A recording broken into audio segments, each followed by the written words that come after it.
Hi friends, welcome to wushu kitchen. ఇవాళ మనం చేయబోయే రెసిపీ మీల్ మేకర్ కర్రీ అండి. మీల్ మేకర్ కర్రీ ఎలా ప్రిపేర్ చేసుకోవాలో, దానికి కావాల్సిన ఇంగ్రీడియంట్స్ ఏంటో ఇప్పుడు చూద్దామండి. ఇది చాలా టేస్టీగా ఉంటుందండి, చాలా చాలా బాగుంటుంది. ఇది నార్మల్ రైస్లోకైనా వెజ్ రైస్లోకైనా చాలా చాలా బాగుంటుందండి. కంపల్సరీ మీరు కూడా ఒకసారి ఈ రెసిపీని ట్రై చేయండి ఫ్రెండ్స్. తినే కొద్దీ తినాలనిపించే మీల్ మేకర్ కర్రీ ప్రాసెస్ని ఎలా ప్రిపేర్ చేసుకోవాలో చూద్దాము. ముందుగా 1 కప్పు దాకా మీల్ మేకర్ని తీసుకోవాలండి. దీన్ని బాయిల్ చేసుకోవాలి. ఇందులోనే 1/2 స్పూన్ దాకా సాల్ట్ని యాడ్ చేసుకొని వీటన్నిటిని ఒక 4 to 5 మినిట్స్ దాకా ఇలా బాయిల్ చేసుకోవాలండి.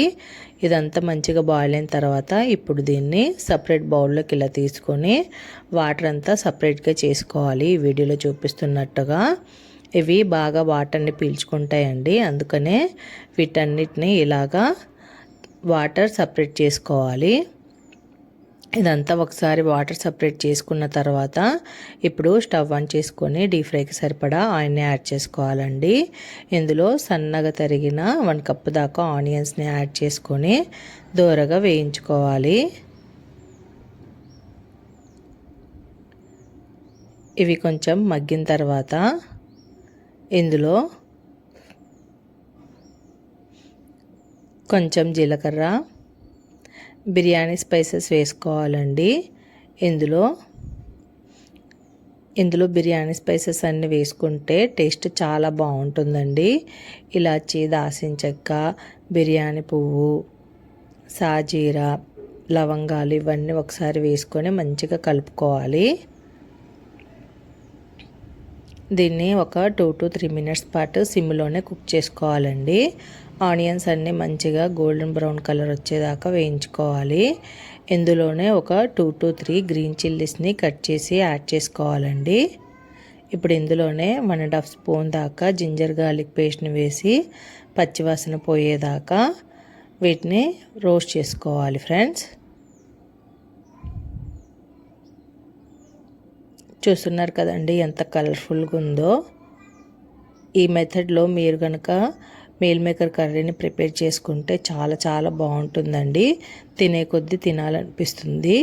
ఇప్పుడు ఇందులోనే 1/2 స్పూన్ దాకా పసుపు, 1.5 స్పూన్ దాకా కారం వేసి వీటన్నిటిని మంచిగా కలుపుకోవాలండి.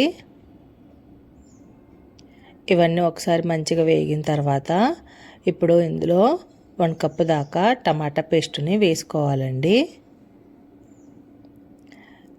ఈ టమాటా పేస్ట్ వేసి వీటన్నిటిని కుక్ చేసుకున్న తర్వాత ఇలా కర్రీ నుంచి ఆయిల్ సపరేట్ అయ్యేదాకా వీటిని కుక్ చేసుకోవాలండి. ఇప్పుడు ఇందులోనే రుచికి సరిపడా సాల్ట్ని యాడ్ చేసుకొని వీటిని మంచిగా కలుపుకోవాలి. ఒకసారి వీటిని అన్నిటిని మంచిగా కలుపుకున్న తర్వాత ఇలా కర్రీ నుంచి ఆయిల్ సపరేట్ అయింది కదా, ఇప్పుడు ఇందులో మనం గ్రేవీ కోసం కొంచెం వాటర్ని యాడ్ చేసుకోవాలండి. నేను ఇక్కడ ఒక చిన్న టీ కప్ అంత గ్లాస్ తోటి వాటర్ని యాడ్ చేస్తున్నాను. మీకు కావాలంటే వాటర్ కన్సిస్టెన్సీని యాడ్ చేసుకోవచ్చండి, ఎక్కువ లేదా తక్కువ. సో ఒకసారి వాటర్ యాడ్ చేసిన తర్వాత ఇందులోనే కొంచెం కొత్తిమీరని యాడ్ చేసుకోవాలి. ఇదంతా ఒకసారి మంచిగా కుక్ అయిన తర్వాత మనం ఆల్రెడీ బాయిల్ చేసి పెట్టుకున్న మీల్ మేకర్ పీసెస్ని ఇందులో యాడ్ చేసుకోవాలండి.